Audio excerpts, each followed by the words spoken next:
কবি শঙ্খ ঘোষের মুখ ঢেকে যায় বিজ্ঞাপনে। একলা হয়ে দাঁড়িয়ে আছি তোমার জন্য গলির কোণে, ভাবি তোমায় মুখ দেখাবো, মুখ ঢেকে যায় বিজ্ঞাপনে। একটা দুটো সহজ কথা বলবো ভাবি চোখের আড়ে, জৌলুসে তা ঝলসে ওঠে বিজ্ঞাপনে রং বাহারে। কে কাকে ঠিক কেমন দেখে বুঝতে পারা শক্ত খুবই, হারে আমার বাড়িয়ে বলা, হারে আমার জন্মভূমি।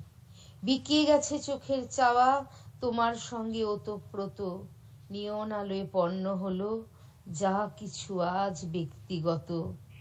মুখের কথা একলা হয়ে রইল পড়ে গলির কোণে, ক্লান্ত আমার মুখোশ শুধু ঝুলতে থাকে বিজ্ঞাপনে।